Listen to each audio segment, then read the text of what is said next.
1707 मध्ये मराठा इतिहासाला कलाटणी मिळाली, कारण 1707 मध्ये औरंगजेबचा मृत्यू झाला आणि त्याच्या मुलांमध्ये सिंहासनासाठी भांडणं सुरू झाली. औरंगजेबाचा मोठा मुलगा बहादूर शहा त्यावेळी दक्षिणेत होता. त्याला लवकरात लवकर उत्तरेत जाऊन आपली सत्ता स्थिर करायची होती. तसेच 27 वर्ष मराठ्यांजवळ लढाई करून मुघली सैन्य थकलं होतं, ना पैसा उरला होता. मात्र मराठ्यांचा वाढता प्रभाव रोखून ठेवणंही गरजेचं होतं. त्यामुळे त्याने मराठा साम्राज्यात भांडणं लावून फूट पाडण्यासाठी औरंगजेबाच्या कैदेत आयुष्यातील 19 वर्षे घालवलेले शंभूराजांचे पुत्र शाहू महाराजांना काही अटींवरती मुक्त करण्याचा निर्णय घेतला. आणि झालंही तसंच. शाहू महाराज स्वराज्यात येताच छत्रपतींच्या गादीसाठी ताराराणी आणि शाहू महाराज हे दोन पक्ष निर्माण होऊन वाद सुरू झाला. आतापर्यंत शाहू महाराजांचे बहुतांश आयुष्य म्हणजे 1689 ते 1707 पर्यंत मोगलांच्या ताब्यात गेलं होतं. त्यांना सत्तेचा किंवा राजकारणाचा आणि युद्धाचा म्हणावा तसा अनुभवही नव्हता. त्यावेळी शाहू महाराजांची बाजू कमकुवत होती आणि कित्येक मराठा सरदार शाहू महाराजांचा पक्ष मान्य करत नव्हते.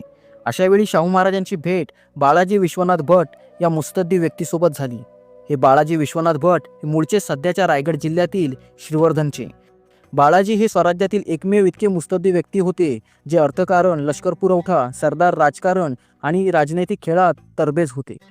शाहू महाराजांनी बाळाजी विश्वनाथ यांचे हे गुण पारखले आणि त्यांना आपल्या पक्षात सामील केले. बाळाजी विश्वनाथ यांनीही अवघ्या मुत्सद्देगिरीने स्वराज्य पुन्हा एकत्र जोडले. ताराबाईंचा प्रभाव कमी केला. लढाई न करता आपल्या मुत्सद्देगिरीने, हुशारीने, फक्त आपल्या वाणीच्या जोरावर कित्येक महत्त्वाचे सरदार शाहूंकडे वळवले.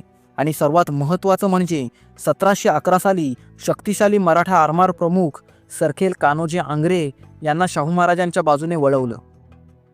सुरुवातीला शाहू महाराजांनी बहिरोपंत पिंगळे यांना कान्होजी आंग्रे यांच्या बंदोबस्तासाठी धाडलं. मात्र कान्होजी आंग्र्यांनी बहिरोपंतांनाच पकडून बंदी करून ठेवलं.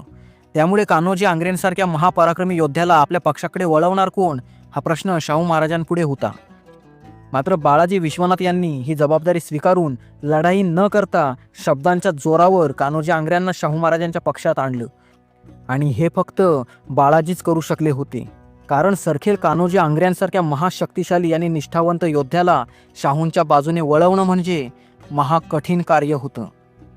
त्यानंतर पुढे बाळाजी विश्वनाथ यांनी दिल्लीला जाऊन मुघलांशी ऐतिहासिक करार घडवून आणून शाहूंना चौथ आणि सरदेशमुखीची कायदेशीर मान्यता प्राप्त करून मजबूत आर्थिक पाया मिळवून दिला. व 27 वर्षे मुघलांच्या कैदेत असणाऱ्या छत्रपती संभाजी महाराजांच्या पत्नी आणि शाहू महाराजांच्या माता महाराणी येसूबाई यांना दिल्लीहून परत महाराष्ट्रात साताऱ्यात आणलं. तसेच महसूल पुन्हा सुरू केला, व्यापार मार्ग उभे केले आणि राजकारभाराचा पाया स्थिर केला.